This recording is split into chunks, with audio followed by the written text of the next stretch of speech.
Welcome to the Invisible Wheelchair Podcast. The Invisible Wheelchair Podcast was selected by FeedSpot as one of the top 10 obsessive-compulsive disorder podcasts on the web.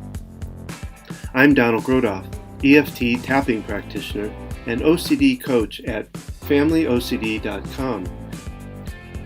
On the Invisible Wheelchair Podcast, I focus on the hidden world of OCD and anxiety with interviews and information around this topic.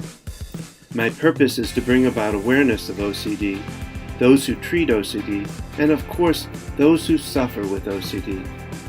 Obsessive-compulsive disorder is a treatable and manageable disorder.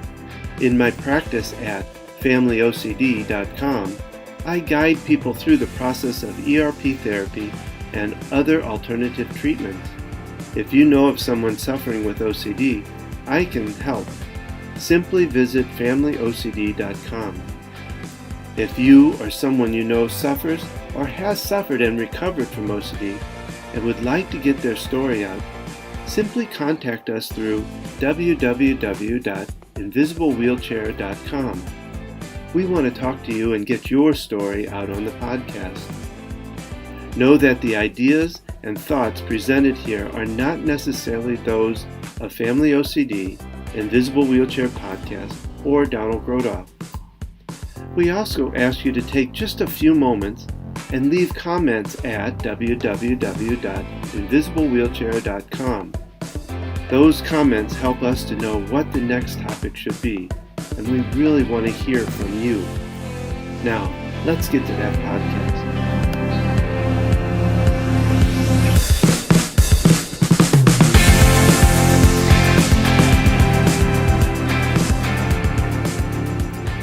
With great joy, in today's podcast, I introduce you to a friend and colleague of mine, Jondi Whitis.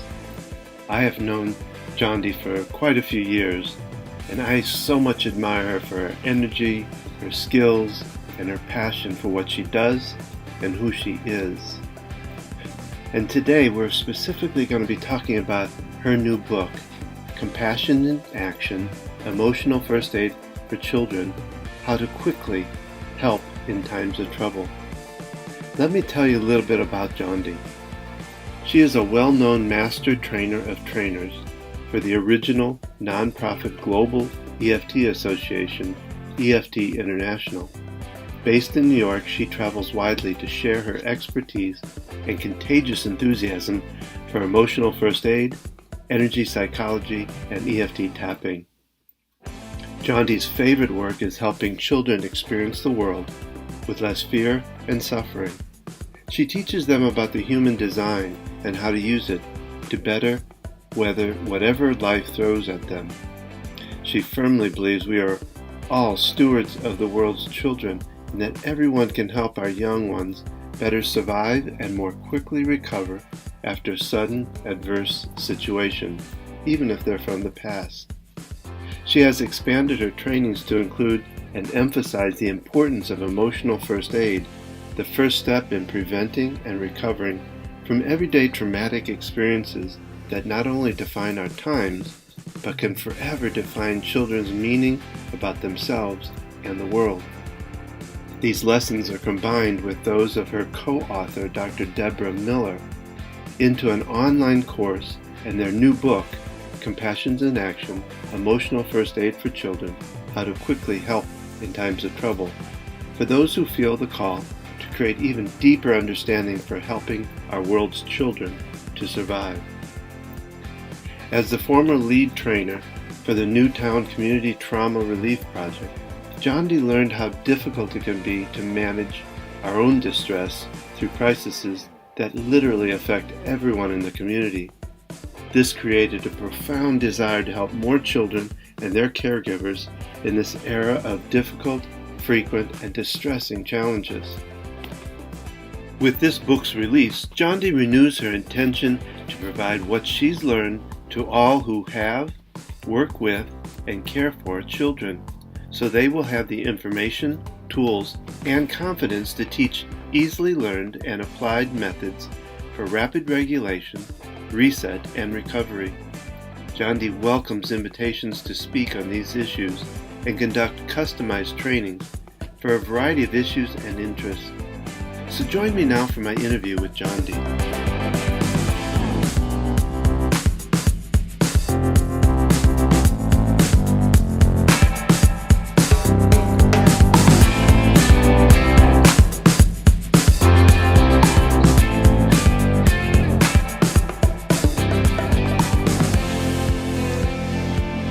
Well, Jondi, thank you so much for being part of the Invisible Wheelchair podcast. I've been looking forward to this. Known you a long time, and it's such a wonder to get your wisdom imparted to us today. Is just it lights me up. So thank you again for being part of this.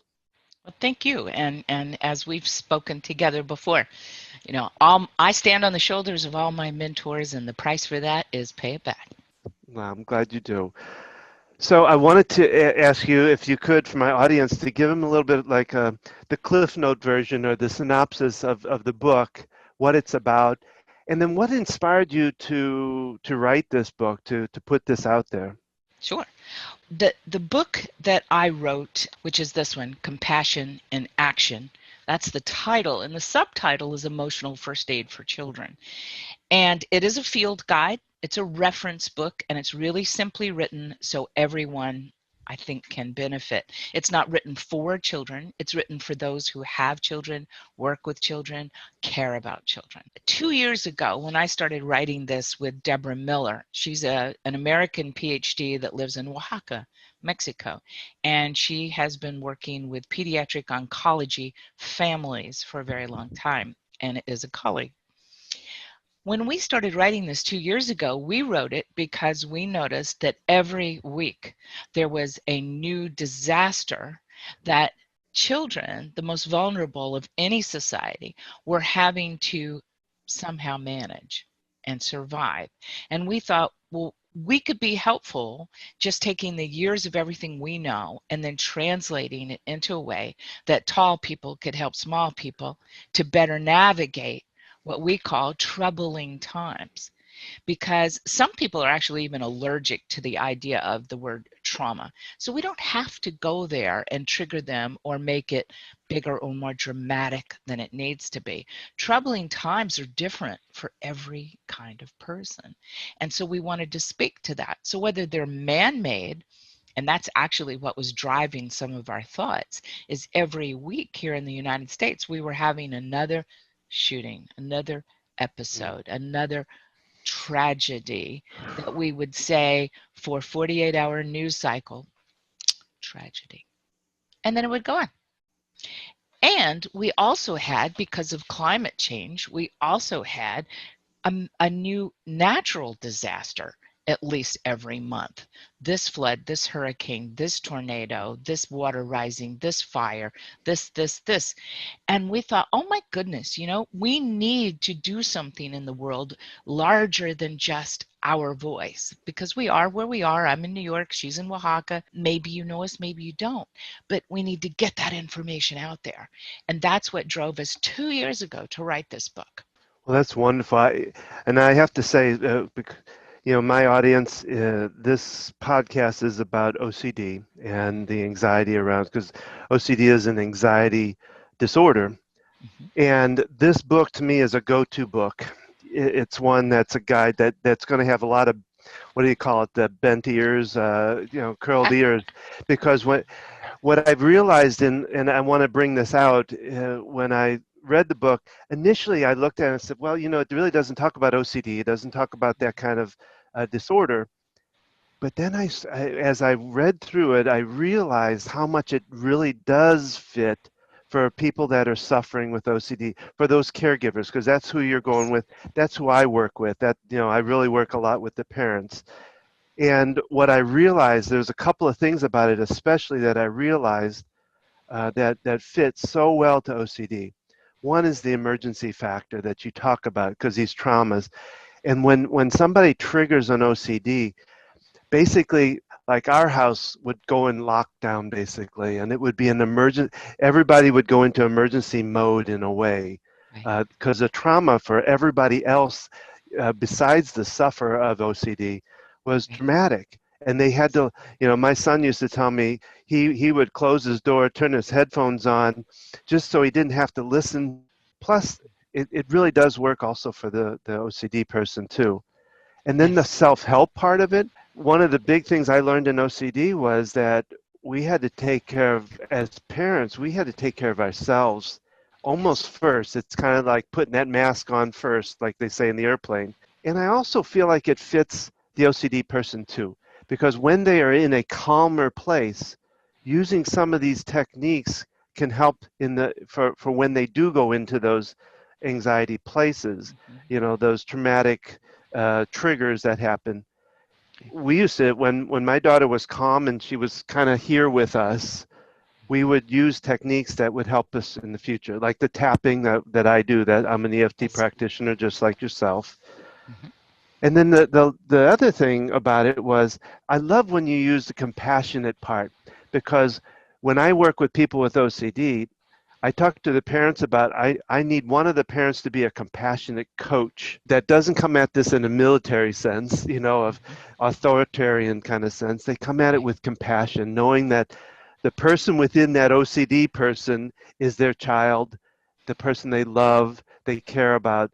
And even though they're raging or they're in this zombie Mhm. state, like my daughter Mhm. sometimes would get, it was still my loving daughter. So I had to learn compassion in how I handled that. So, and then lastly, the techniques you give in this thing, the appendix gives so many neat natural techniques to be able to handle anxiety that would be wonderful for a friend. So I thank you for this book because I think it fits very well for what my audience and for myself and what I do.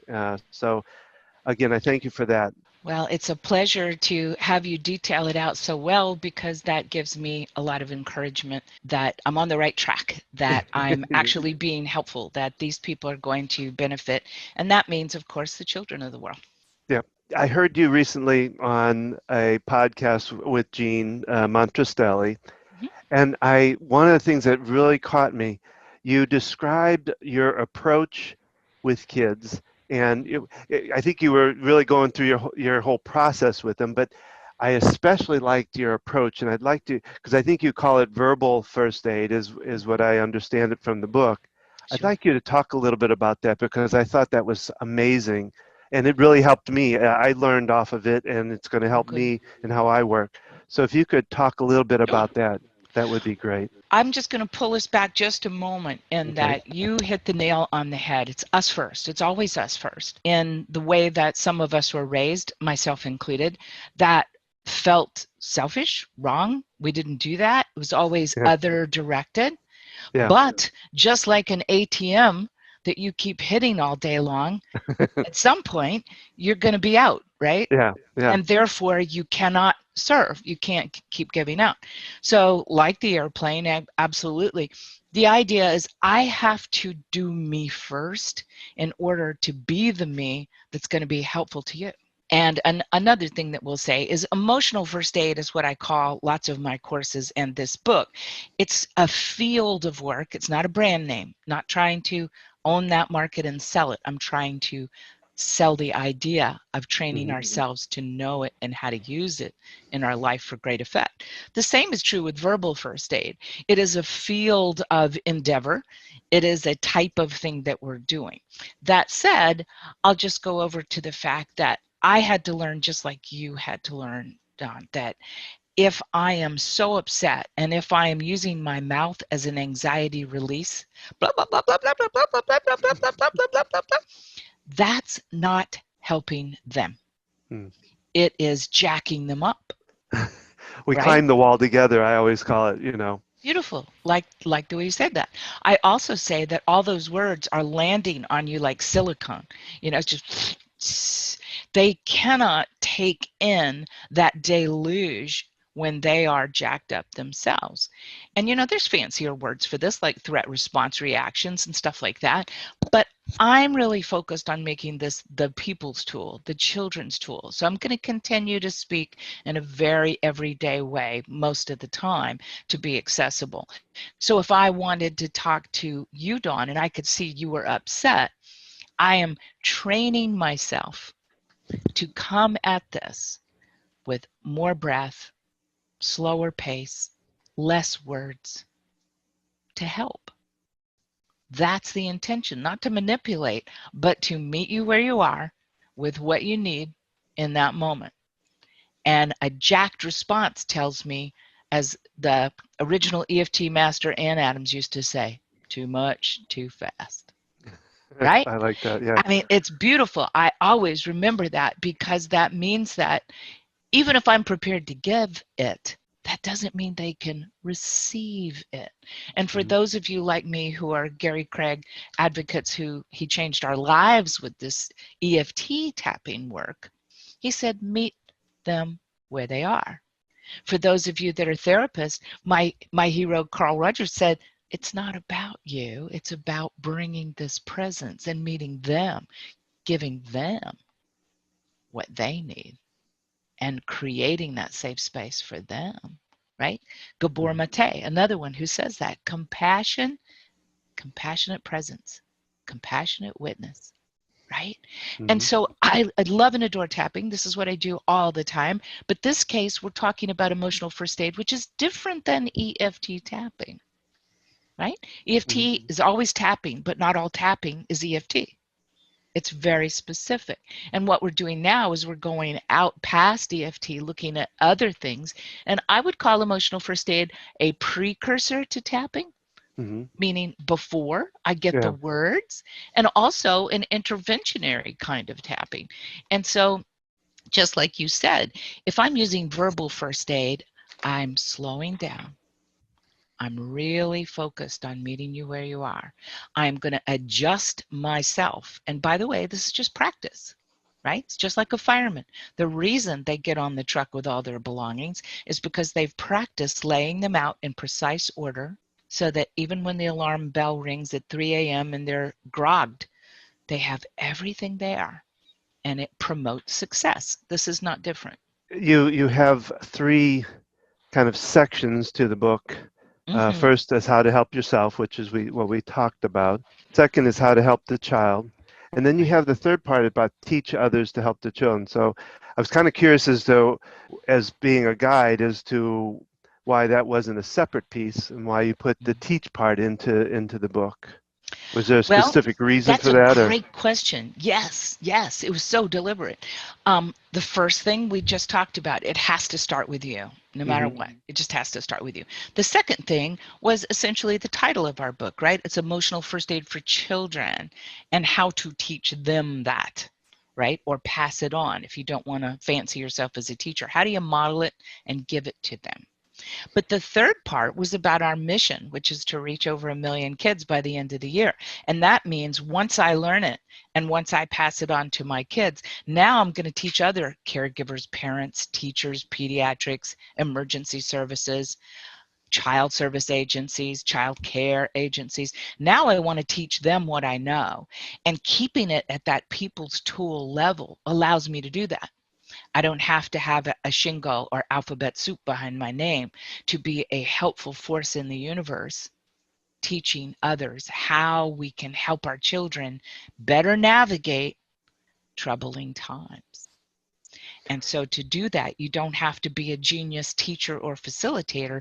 We try to make it so easy and intuitive for you that you will want to do that, and you'll join us. Cool. When you have a child that you're working with and they're having issues, can you like step through exactly what you do? You talked about like when you approach the child and how you talk to them and what you say, and then how you lead it through to what you want to do. I like I said, I love that process, and I'd like it to go a little deeper into that if you could.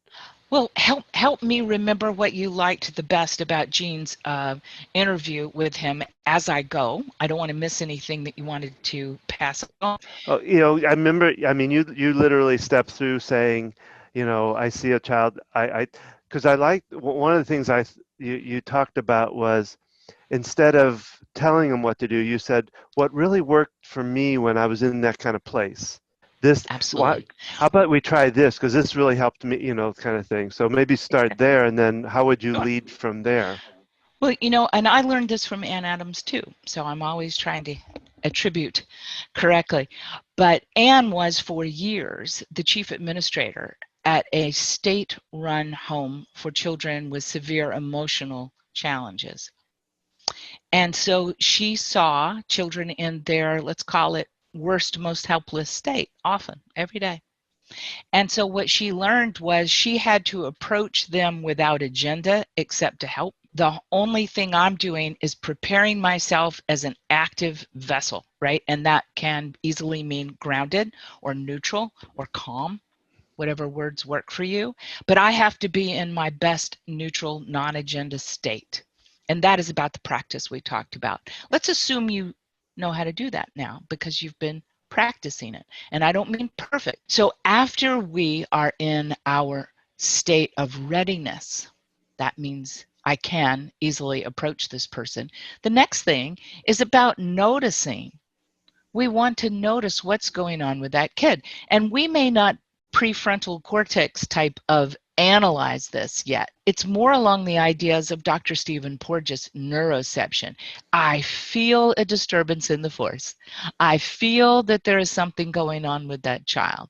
I've noticed something out of the corner of my eye, right? This is when I turn my neutral self over and I can approach that person, if possible, physically, if not, by cutting through the room with my eyes, with my voice, and I might say, hey, I'm noticing something doesn't sit quite right with you. May I help? Or, hi, I see something's going on. I'd love to help. Do you see how we're answering your question about verbal first aid? Short, directive pieces, just enough to get their attention and to help them process all that's going on by giving them doable, accessible, short phrases. I might invite them. I'm not going to teach them how to do EFT. I might invite them to do a little intervention or strategy that helps me, and that is how I'm going to approach it with them. I can say, hey, Dawn, I don't know what's going on, but I do this when I feel the way that I see your face right now look. And I feel that a lot. And that's why I do this. And it just helps me. And if you try it, it might help you too. Now, that was a 3 run-on sentence. So I'm going to coach myself in my performance. I'm going to say, hey, Jondi, slow that down. Say, hey, everything all right? I see something's going on. I do this when I feel like that. Try it. That might help you too. So do you see I'm actively putting in the pauses and the breath for both of us? Because otherwise, in our rush to help, and I think this is what attracted you in that conversation with Jean, in my rush to help, I'm like, hey, I see something's going on over there and I don't know what's going on, but you really need to sit down now and we'll talk about it. Do you have something to you want to tell me anything that's going on here? It seems to me like you're really upset about something. I don't know. Everybody shut up. I can't even hear Dawn. Yeah. Right? And that just continues to jack it up.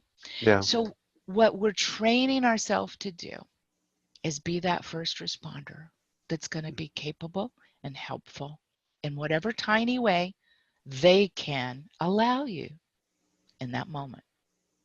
Oh, that's good. Now, do you find that there are times, this is stuff I think I've read or heard in different workshops, but are there times when you meet them at the same level? Well, there is that thought that if you are mimicking, that you are being disrespectful, but if you are mirroring, that you are trying to get on the same wavelength as them. Now that's a fine discernment for a lot of people. So I'm just going to pull it apart and say, I know where it comes from in my psychology studies and courses, but I'm not sure that it's easy for most people to do that without mimicking or being misunderstood. Yeah, coming right? across wrong. So let me just transfer that back to our verbal first aid. If you are a white-coated medical professional in the waiting room and you're talking to me, I'm probably going to try to mirror your demeanor and your language as best I can so that you can see I'm prepared to meet you where you are. But if you're an 8-year-old at the fair who is lost and panicky, I don't want to look lost and panicky as a mirrored response. That Yeah. makes no sense. But I Yeah. would like to arrange myself, I'm using those words carefully, I'd like to arrange myself to meet you where you are in small, vulnerable, upset person by just compassionately sending you a big jolt from my heart of, hey, you look lost. I would help, right? Yeah. Just I'm changing what we call the prosody of my voice, all these fancy words for stuff. But the truth is, I'm just trying to meet you where you are in a way that I hope you can accept. No, that's great. That is wonderful. That, like I said, I think that's I've learned off of that myself. I mean, I know when I talk about surrogate tapping, which you and I both know, I always talk about that you have to be. I always called it my neutral, loving place. Ooh, Um, nice. but I never thought about it, I guess, in approaching for an anxiety place. And this makes me now think about that now, not just for circuit tapping, but for any approach is to be able to come to a neutral place myself. Hmm. Like I say, neutral place, neutral, loving, compassionate place myself to be able to just meet them where they are. That's wonderful. I think that is great. And can I say something specially for your crowd? You you know from the look or the even just the energy behind you. You know when your child is in that place. Mm-hmm. There are not a lot of words that are needed. I can look at you and nod. I can turn my face towards you and go, that place. Okay, let's do this. Right? Yeah. Nobody needs to say more. It's like tapping in that, the reason we use words in tapping is to target and focus. That's all. So Mm-hmm. that we can tune in. If someone's already upset, believe me, they're already tuned in. We don't need the words, and we also don't need a measurement, which is classic and wonderful in EFT. But in that moment, do I really need to ask them to measure what is clearly Yeah. off the charts? Yeah. Right. It's Yeah. about compassion. Here we are again. Meet them where they are with compassion. What I Beautiful. wanted to ask you is to, if you can share with my audience, um, one, how they can find the book, and Mhm. two, how they might be able to, if they wanted to get more information about you and find out about you, what would be their best ways to find that information? Oh, great. Well, I would be delighted. So my name, which is fairly odd, I'll give you that, is Jondi, Jondi. My last name is even worse, Whitis, which is Whitis. So I have a website cleverly and creatively named jondiwhitis.com. You can reach me at this email too, Jondi, Jondi, at EFT, we all know that, the number 4, and the word that we're all looking for, results. Jondi at EFT4results.com. That's my direct email. You can find my book, Compassion in Action, Emotional First Aid for Children. And the third subtitle is How to Quickly Help in Times of Trouble. That's what it's for. And it's on Amazon, and you can get it through a paperback copy, which is for our field guide. It's a handy small size for your hand or your backpack or your briefcase. And you can also get it in a Kindle version if you want for your phone. So it's always there. I will tell you that there are other reference books on EFT if you're interested, also on Amazon on the same page. If you forget all this, you can type my name into Amazon and you'll still find it. I would like to remind you that it is in 3 sections because the most important thing is to help yourself first become this agent of change and compassion for someone else. I will tell you that in this field guide, it is not a Bible, it is a field guide, and we will have a much longer online course for it by the end of the year. But this is what you need to know now. It's divided into some handy pieces of what to do when charts that you can easily take out of your book or PDF and laminate and put on a little ring right by your desk, in your car, any place you need to be. And that there's a couple of facts I'm just going to leave you with, please, Sure. if you don't mind. So remember, always move towards safety. And that means physical and mental, and of course, what we've been talking about, which is emotional. Use simple facts, not judgment. There's no time for that in this particular phase. Planning is not being paranoid, and it's not inviting disaster, and it is not attracting.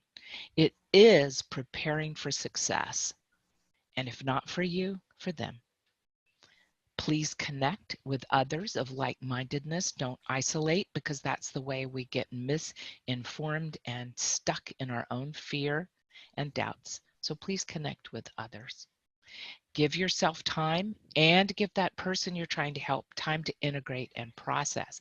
Don't go so quickly. One thing at a time is going to be pleasing and soothing and ultimately more helpful. It takes time. Recovery is a very individual experience. So, with compassion and respect, honor that child before you and do the best you can, trusting that it's always going to be better when you do. That said, I hope you'll join me in making sure that you get this book out, if you like it, to everybody that has contact with children. You'll join our mission of contacting 1 million children before the end of the year. And I would say this is a perfect addition and gift that you can give your family members as a parent's gift, as a PTA gift, as a school gift, as a pediatric hospital, child care centers, pediatric specialists, emergency services that deal with children all the time. This is how we can all do better than this. And this is Jondi, and I like to call myself the people's teacher, and I like to make sure you're going to be one too. So thank you for having me. Oh, thank you, Jondi. I really appreciate you being on the podcast today. And like I said, we'll be getting this out, get people to understand and know about it. This concludes this podcast. We really would appreciate your comments. Simply leave a comment at www.invisiblewheelchair.com. There, you're able to submit a comment that will help us determine future podcasts. If you or someone you know would like to be a guest on the podcast, please email don@invisiblewheelchair.com. Remember, there is a corresponding tapping recording for each of the podcasts, with the exception of the interview podcast. You can find these tapping recordings and archived past podcasts at www.invisiblewheelchair.com. Finally, there is relief for OCD, and we at FamilyOCD.com and FocusedHealthyFamily.com can help you find that relief. Again, you can contact us through those sites, FamilyOCD.com or FocusedHealthyFamily.com. You can also find us on Facebook at Invisible Wheelchair Podcast. You can find us on Twitter at InvisibleWheel1, that's the number 1, or at FamilyOCD. So thank you for listening. Keep tapping and transcending your life to new heights.